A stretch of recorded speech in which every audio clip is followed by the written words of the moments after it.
Welcome to Next Economy Now. I'm your host, Andrew Baskin. The goal of this interview series is to highlight the leaders who are taking a regenerative, bioregional, democratic, diverse, transparent, and whole systems approach to using business as a force for good.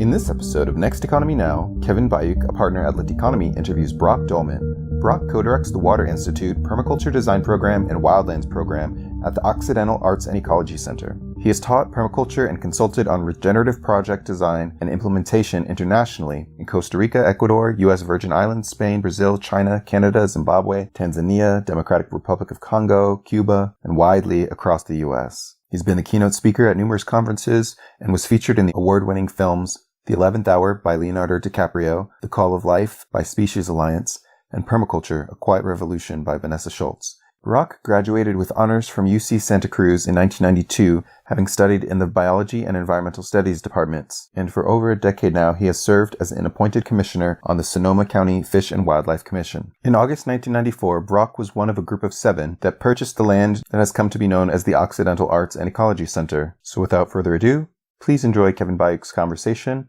with Brock Dolman. I am thrilled to be here today with one of my personal heroes, Brock Dolman. Welcome, Brock. Thank you, Kevin. I'm super happy to be on the podcast with you.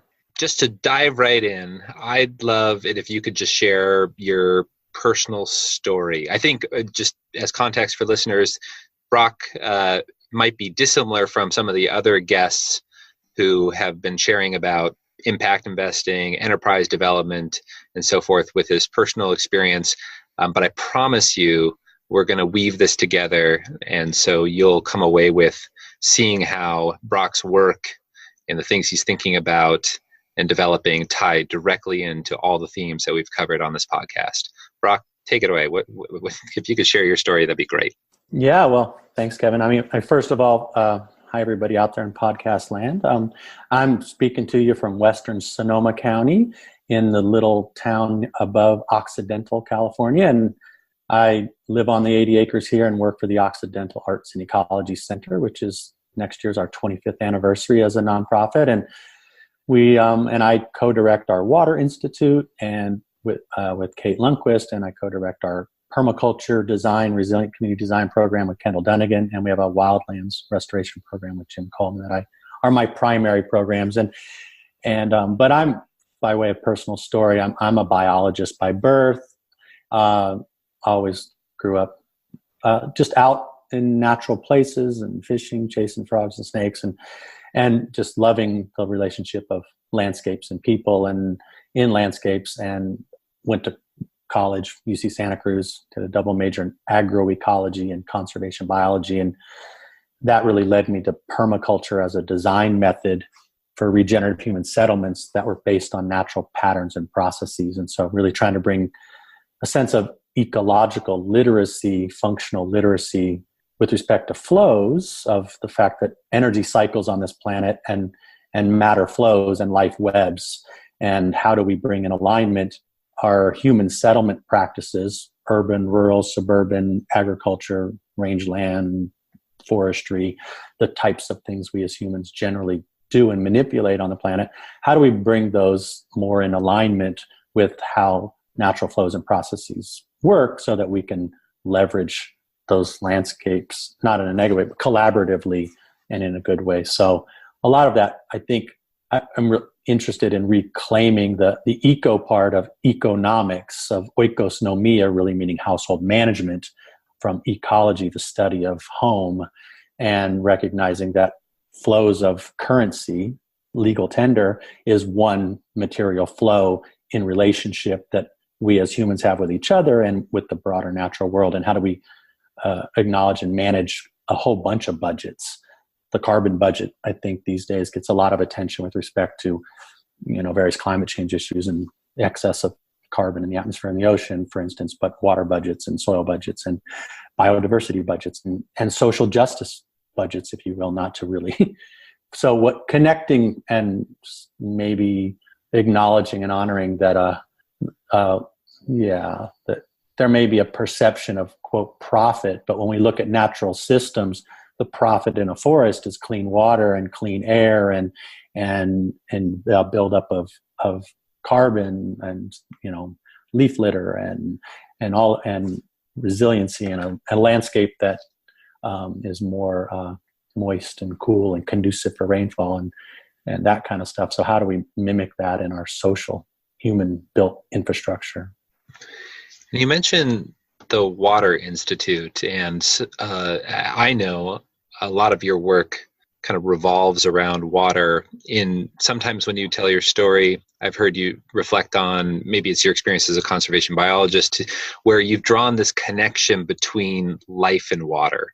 I'm wondering if you can elaborate why listeners, what's important about water? I mean, obviously we're addicted to it, we need it, but tell us a little bit about water and how that impacts your work. Yeah, well, I've definitely been accused of having water on the brain, which is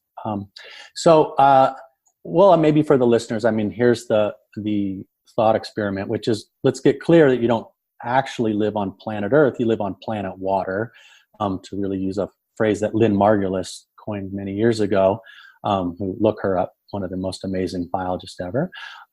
And so when we're looking out in the universe, in our own solar system out there, the presence of water, especially liquid water, in the universe and in the solar system, like all the fantasy about the moon right now and Mars, water's and especially liquid water is the Jacques Cousteau, basically, to paraphrase him, said basically the water cycle and the life cycle are the same cycle.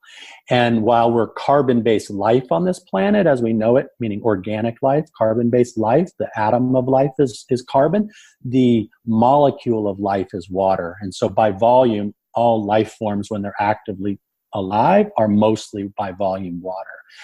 And the quantity and quality of water and the cycling of water through watersheds and ecosystems and the atmosphere and the ocean and living organisms being a part of that water cycle, and you drinking water and sweating water and excreting water in various paths, is all part of the fact that, life, no water, no life. It's pretty simply that way.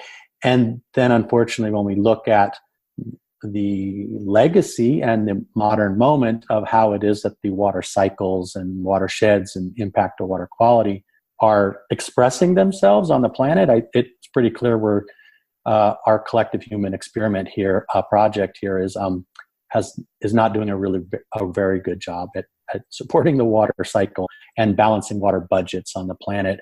And so there's a phrase, this Dr. Luna Leopold, who was a professor out of Berkeley, passed some years ago, Aldo Leopold's son, for instance. A great phrase I like a lot of his is that the health of our waters is the principal measure of how we live on the land.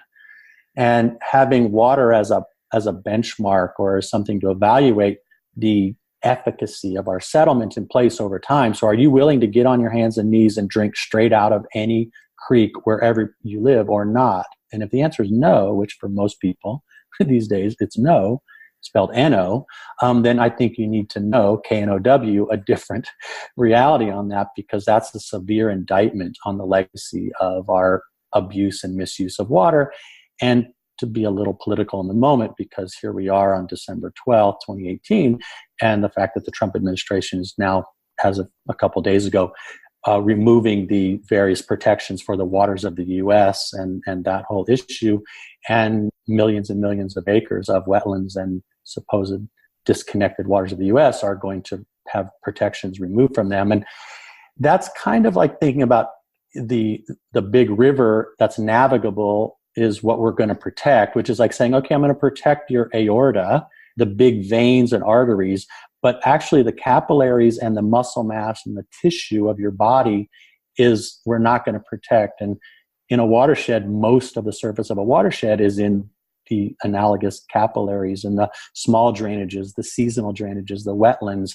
It's not actually in the main stem of the river where you can take a boat on. And so it's the hydro illiteracy of that decision right now. Well, let's just say it's, I think we're going to be up a creek without a paddle.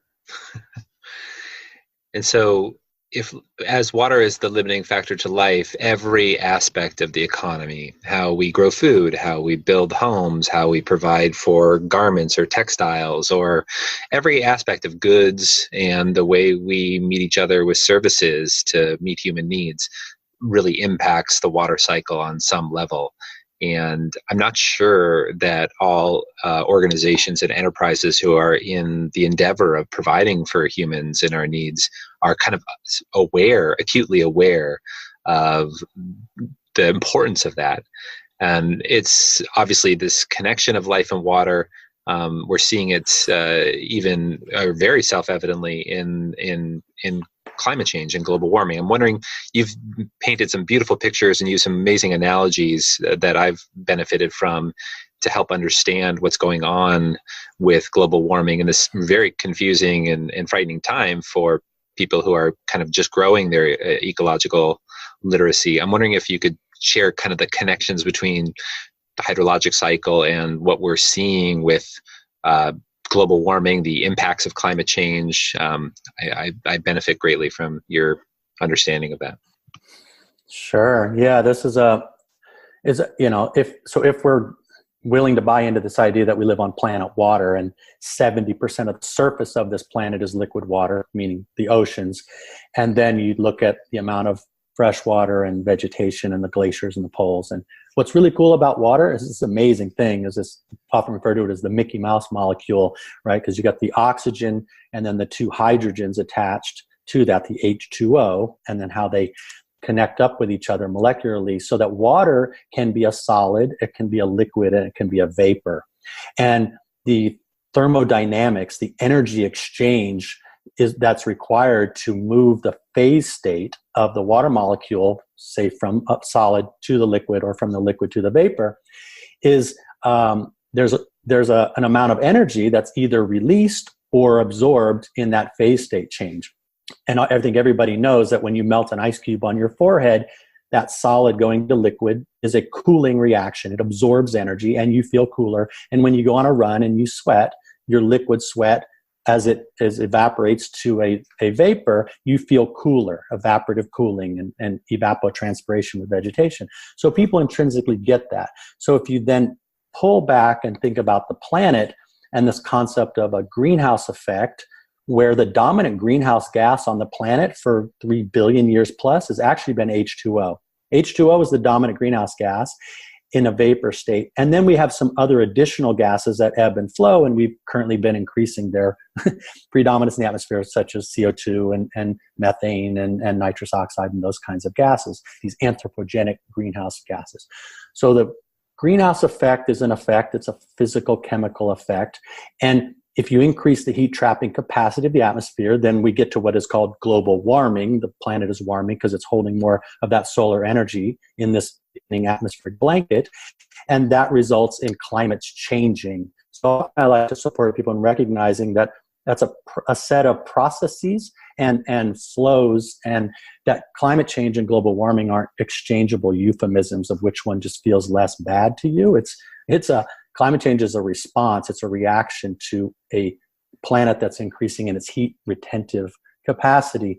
So what's interesting is that when you then read various reports from, say, the IPCC, the Intergovernmental Panel on Climate Change, and you look at some of the dominant expressions that they're, through their multiple data sets on many trajectories, what you'll find is the dominant expressions that they often quote about how we're witnessing climate change, changes in climate, changes in energy flow on the planet, they're almost always a water-based indicator. So we talk about the melting of the poles, or the Greenland ice sheet just got a bunch of the data here just not long ago about how the rate at which it's melting, and that fresh water melting and now hitting the ocean. And because fresh water is lighter than salt water, it's beginning to plug up the North Atlantic, which could affect the Gulf Stream. And then you think about, well, where does all that solid water that's melting, especially land-based ice versus sea-pack ice, that's going to the ocean. So then you get sea level rise. And then you get, the oceans are increasing in their temperature on average, and warmer water has more energy in it. And so then you look at the various storm capacities of tornadoes and hurricanes and cyclones and typhoons and such. And you look at water where most of the CO2 doesn't stay in the atmosphere very long. It actually gets absorbed into the oceans. And then we're going to ocean acidification. And so what you look at is all the fundamental indicators of what are called climate change in response to global warming are water-based indicators. The drought to deluge, the fire to flood thing, we're seeing these catastrophic wildfires and the relationship to the hydrologic cycle and the dryness due to lack of water in a drought, or a big rain year that grows a whole bunch of vegetation that then, so we witness that the water cycle is intrinsically related to the fire cycle because it's the air cycle that's messing up on Earth. And so I often think about earth, air, fire, and water connect to life. And elementally, we've got disequilibrium in the relationship of those keystone processes. And water is really the fundamental vehicle. And so when I think that's more recently, I know our tweet-loving president offered up this idea because it was cold back in DC a couple weeks ago. And so he had a nice all caps quote about whatever happened to global warming because it happens to be cold in the back east. And that's, just tragically myopic and parochial because it's called global warming, first of all. And if anyone's ever had a good fever, I don't know how many people, I had malaria when I lived and worked in the Amazon for some time in the 80s. If you've ever had a really good fever, you know that there are times when you're hot and you're sweating, and then there's also the time when you have those chills. And the fever part that goes from sweating and hot to chills is a classic expression of a really intense fever. And the planet is running what I call a fossil fuel fever right now. And that fever expresses itself in some places as excess heat and drought and hot and flushed. And in some places at times of the year, it expresses itself as a quote of chills. And this has to do a lot with, if people want to really get into the work of Dr. Jennifer Francis and others, called Arctic Amplification. And that really talks about the jet stream and the differential of the temperature in the Arctic versus the tropics. And as the Arctic warms up, the decrease in the differential in temperature of cold in the north to warm tropics, which when that differential is greater, it keeps the jet stream pinned in tighter and moving faster. And as it decreases in its differential, it allows the jet stream to slow down and the meander can get wider and wigglier. And what we witness a lot is that when they're having snowmageddon, so-called snowmageddon back east, the West Coast is often in a hot and dry period because there's a high pressure off the Pacific Ocean, or what was referred to as the ridiculously resilient ridge a couple years ago. And you imagine a river of that air and moisture, the jet stream, hitting a rock of high pressure on the Pacific and bouncing up, making Alaska get really hot so they couldn't have the Iditarod race some years in a row. But it then gets cold, and it's like a waterfall of cold that then falls down over onto the East Coast. And it's the fact that, are you in the peak or the trough of a big sine wave? And the sine wave's just getting more erratic because of this relationship of the solid water, liquid water, Arctic poles and pack ice, and the ocean temperatures. And so, ultimately water's running the show on the planet with respect to how it's behaving. And we have to figure out how to mitigate worsening that, which is really what the various accords are trying to deal with on the mitigation side. And then there's the adaptation side, because as they just said the other day, it's like a speeding freight train and it's picking up momentum, and global weirding is the new normal for the planet. And so that's probably the one thing we can anticipate if we're prognosticating to the future is probably front row seats for the rest of our lives on extremism, whether we're on the ridge or in the vortex, in the heat or in the polar condition. It's extreme events and less predictability, less regularity. And our response, so I guess I'd love to hear your thoughts is, what, given that context, what's the response? How do we pacify our relationship with this? What do we do? What's the response? And maybe you can reflect on some of the work you're doing at the Water Institute, or in some of the work you've been doing with the permaculture programs at OAC or at OAC itself. Yeah.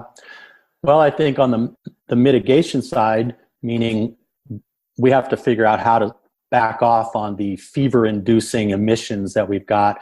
And pretty clearly that's a global conundrum. And obviously some nations and their economies have a history of having contributed more to creating this problem from the get-go. So the overdeveloped supposed first world nations, especially the US and Europe, have the longest history of creating this setup. And now we know China and India and Brazil and other places are very quickly wanting to catch up.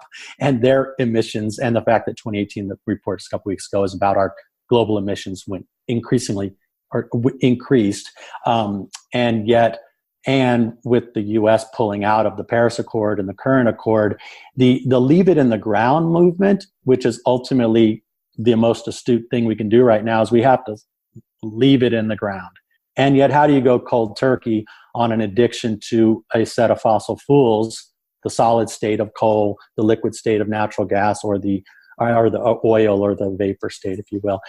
How do we transition off of that? And that's a whole suite of behavior change and economic change and other forms of energy and renewables and people, solar and water and blah, blah, blah. And our food system, how do we transition our food system away from its addiction to petroleum? Because basically the fertilizers, the ammonia nitrate, the equipment, the transportation is all dependent. The green revolution is both dependent on the production side in agriculture and the water side to run all the electricity to make the pumps to irrigate all this food.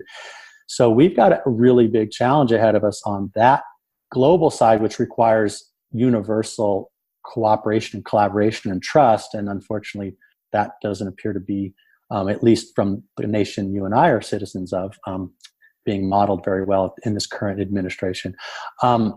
So that leads me to, while those folks who have the capacity to work towards mitigation and treaties and big retrofits, I spend a lot of time, Oxford Ecology Center spend a lot of time, I think, on simultaneously supporting the mitigation side, but really enhancing the adaptation side. So to the degree that the erratic nature of these various cycles we've become dependent on is changing, when, say, for instance, in California, when we get a big rain event, one of those atmospheric rivers, have we patterned our watersheds and our cities and our agriculture and our rural communities to take the blessing and gift of that big income stream, if you will?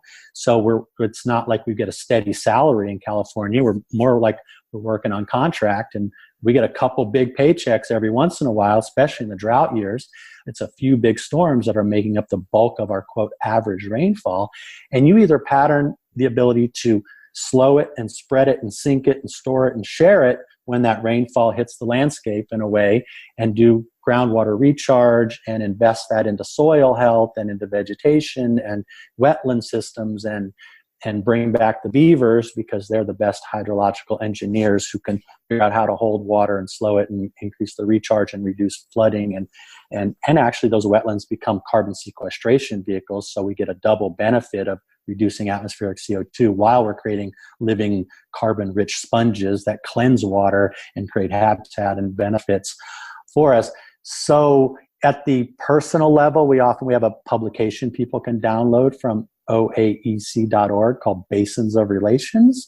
And we framed several scales. So there was one is your personal home, indoor, what can you do to change your behavior and use less water? There's a bunch of ideas for that. Retrofitting your appliances, low flow everything, stop using water, turn off the tap when you brush your teeth. Those sorts of basic technological and behavioral changes. Outside of your home, can you maybe catch water off your roof and use that for irrigation instead of the city's water supply? Can you use gray water from your laundry and irrigate your plants out in the yard to offset your demand for water? Can you pattern your landscape to slow and spread sink water through rain gardens and recharge basins and that kind of system? Can you retrofit your landscape so it's not a water demanding landscape like a lawn? It becomes an edible landscape or native plant landscape that can be irrigated off of the rainfall on site and the gray water supplementation. So what can you do at your indoors and outdoors at your own home level? And then we scale it up to the neighborhood or the city level, and how do we think about stormwater management or alternative water harvesting strategies and water conservation strategies at a regional scale. The state gets to look at those scales at broader water boards and regional water board scales. And how do we retrofit agriculture's water footprint is a whole piece of work. I was involved for many years with a group here in California, the California Agriculture, the Food and Water Security. It was like a council, basically. We have a bunch of publications of really, let's dive into agriculture and rethink how soil health is done. Can we increase the carbon content of soils through addition of compost and cover crops and things, and less tillage and maybe no-till, so that we increase the water holding capacity when it rains, and we decrease the water demand capacity for irrigation, and we produce a more nutrient-dense food that also is absorbing CO2 from the atmosphere, so we can take the work of the AB 32, the Global Warming Solutions Act, where we have a polluter pay pot of money in California, and reinvest a lot of that money into supporting the retrofit of California agriculture to be a carbon harvesting, water sequestering agriculture. And that work is best done in California right now by CalCAN, the California Climate and Agriculture Network. Renata Brillinger and Jeannie Merrill run. I would look up their website. Amazing work for California agriculture, which is, we know, the fruit nut basket of the planet. And when the drought is on in California, you see what happens to food supply and food security. So water, no food. And energy, the water energy nexus is a really important thing. So every power plant you know of on the planet, whether it's a nuclear plant, a natural gas-fired plant, has to have water for the various cooling reactions it needs, or hydroelectric is obviously a water-based system. The manufacture of wind towers requires a water footprint once the wind machine is up, although maybe it's an offshore wind and that's out the water. So every time you don't use a kilowatt of energy by either increasing the energy efficiency in your home by going to LED lights or energy efficient appliances, or turning the lights off, or increasing daylighting in your home, that kilowatt hour you didn't use from PG&E or wherever your energy comes from has a water footprint to it. How many gallons of water are required to produce a kilowatt hour for you?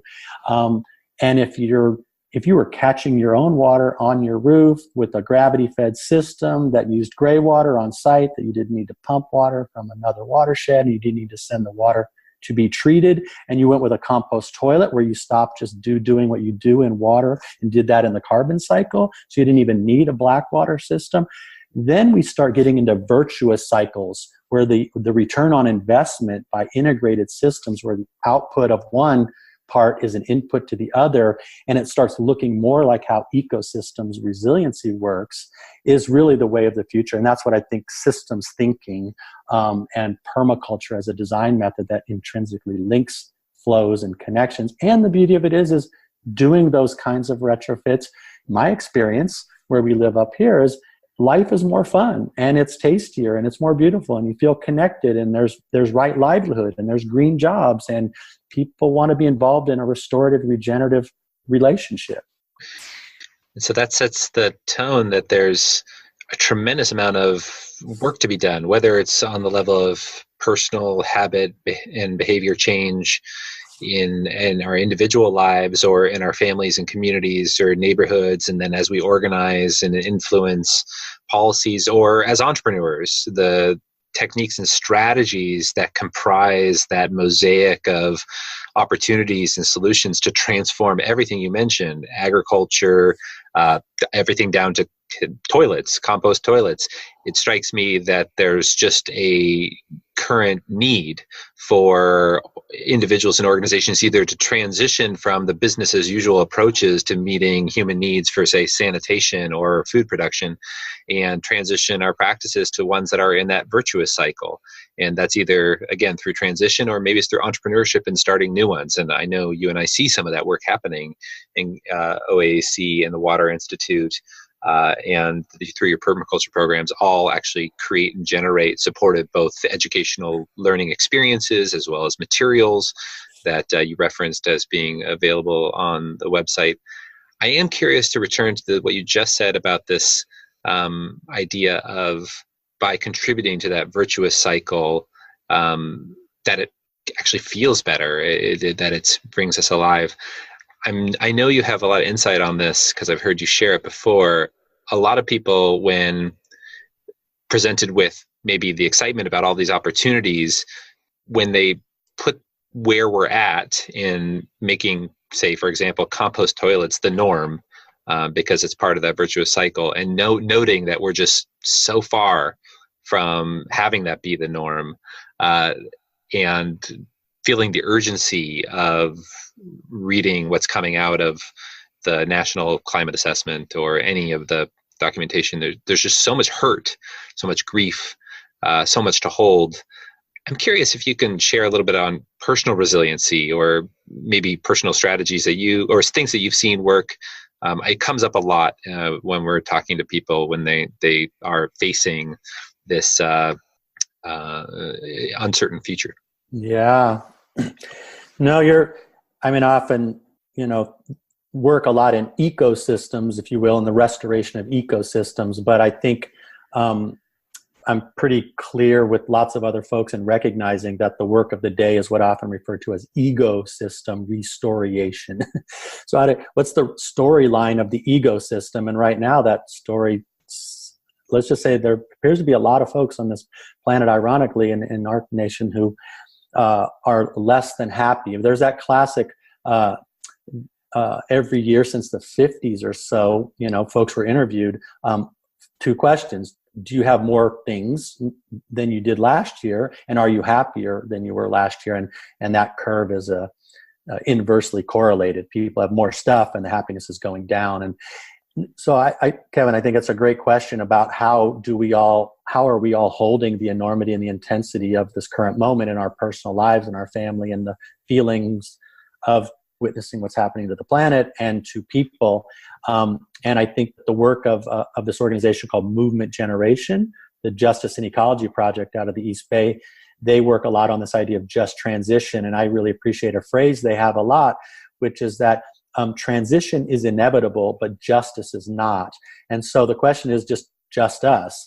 And I think I've been blessed because my partner, Carrie Brady, who runs a program called Ecology of Awakening, works a lot with this process called somatic experiencing, the work of Peter Levine. And it's a body-based trauma work that really is about our neurophysiology and how we hold and work with trauma in a biological based way, which I really appreciate. And absolutely, we all have to find ways in which we can connect to ourselves and our source, and then be able to be resourced in ourselves so that we can then show up for the work of the day in our families and our communities and our watersheds on this planet. And so we often are trying to find that balance of inner and outer, if you will, resiliency. And lots of people have different ways they do that. And I think trying to find all of those ways, certainly feeling safe in your community and having access to clean water and good food and education and fulfilling personal relationships within your family and your community, and feeling connected to work that is larger than yourself, which is where I think a lot of the green economy, what's interesting about the folks who often I hear say that we can't afford to make the switch, what the people saying that are usually the ones that are currently profiteering off of the despoilment and the pollution, and they don't want to transition off of fossil fuels. But when you really do the math on a fully engaged social enterprises, many plural, myriad, of reinvesting in communities and in water and food and energy and housing and transportation and all of that in ways that are regenerative, and the idea that we have such unemployment, to me, is amazing, because there's so much good work to be done.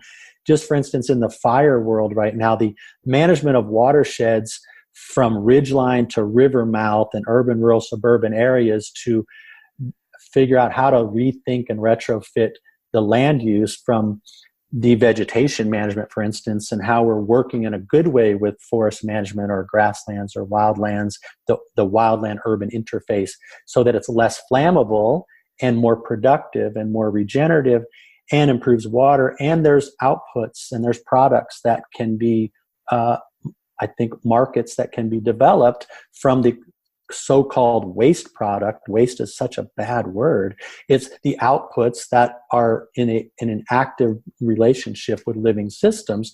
There's creativity there in the entrepreneurial spirit to come up with a whole suite of new jobs. But unfortunately, we don't have, I think, the economic structure right now tends to is the subsidies and the support are going for the get big or get out mode.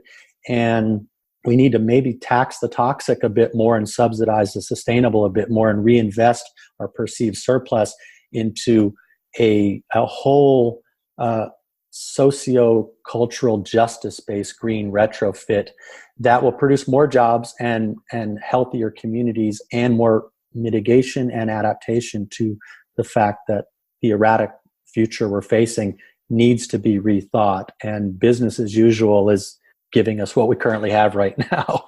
So I think that, yeah, for the entrepreneurial folks out there, there's just massive market opportunity to come up with creative, integrative, regenerative solutions if we're willing to really model and partner with life itself and living systems, because we live on planet water. It's the only known place in the entire universe where life is endemic, that life occurs. Life's an insane miracle. I'm a biologist. By definition, that means I study life, so I'm biased. I get it. I'm biased towards life. And anybody who's unbiased against life, maybe they should go to the moon and Mars with Elon Musk and Jeff Bezos as soon as they can and figure out how to manage the water budget on that frozen ice water that they think they found on the dark side of the moon. I would rather stay here and listen to Dark Side of the Moon, which is an album by Pink Floyd, to be honest with you. So the enormity of the opportunity is there, and there are big structural and cultural retrofits that need to happen, no doubt. And the intersectionality, we can do both and throughout all this, at the different scales according to our agency and where we're at in our personal resiliency in our community. I'm wondering if, just to maybe last question, or one of the last questions, just kind of if you could reflect on some of the projects, because you've seen some amazing things, you've participated, you've created a bunch of amazing things literally all over the world, whether in Haiti or the Congo, through various programs that you've developed. I'm wondering if you could just share some examples, or it could be around here, local as well, but just some of the things that you're tracking that light you up, that you're inspired by. You mentioned Movement Generation doing amazing work. I mean, anything that comes to mind, I'd love to know what's lighting you up, because I imagine that the listeners on this podcast would also love to hear about it. Yeah. Well, I mean, I think, first of all, my preference and our preference at Oxnard Arts and Ecology Center is to try to use the first person pronoun, if you will. So in my experience when I did, or in our experience when we did.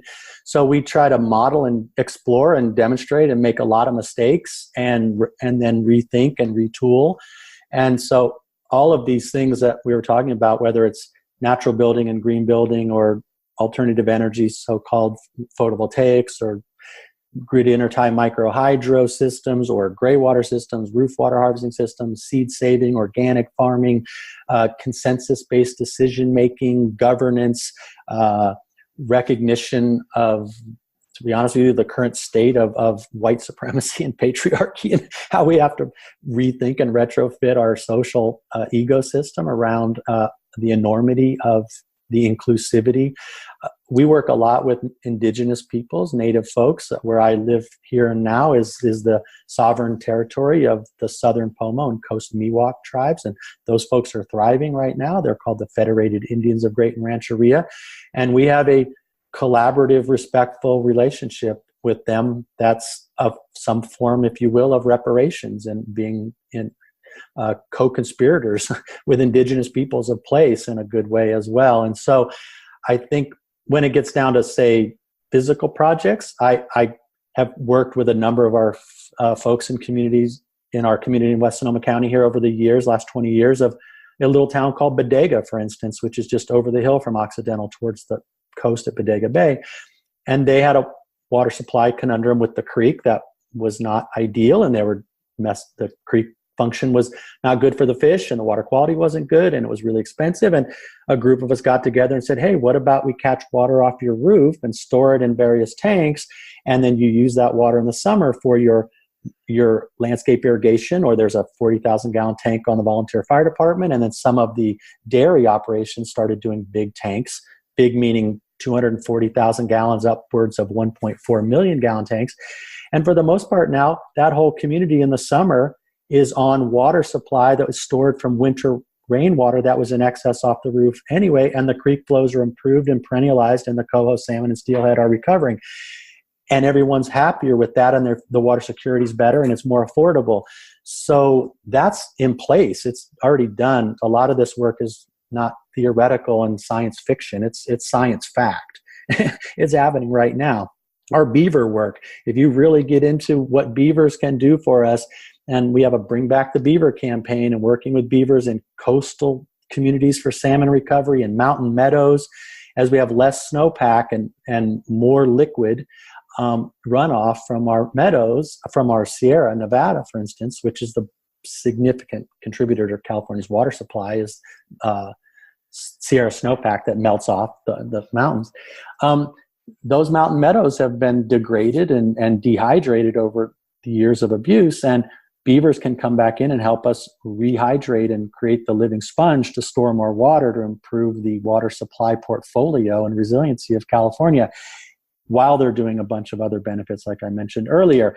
And yet in California, we still have a sense by our own California Department of Fish and Wildlife that they're thought of as a non-native and a nuisance, and are actually classified in the code as a detrimental species.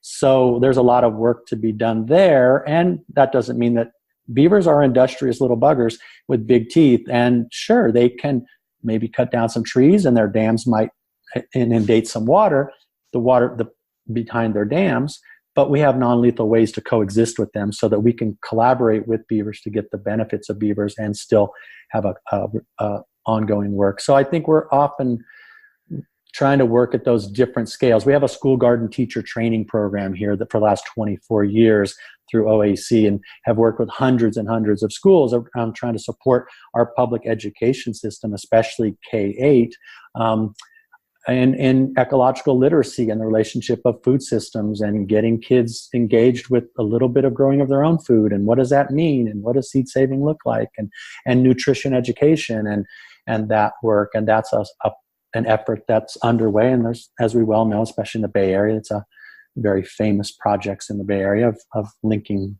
kids to curriculum. And we can do all of that through the standards and link to all the curriculum, and they can get the math and the social studies and the reading and the writing and the arithmetic through project-based learning to the multiple intelligences in school to empower youth with critical thinking skills that actually engender their capacity to be engaged in systems that their life may depend on in the future, and does right now. So we're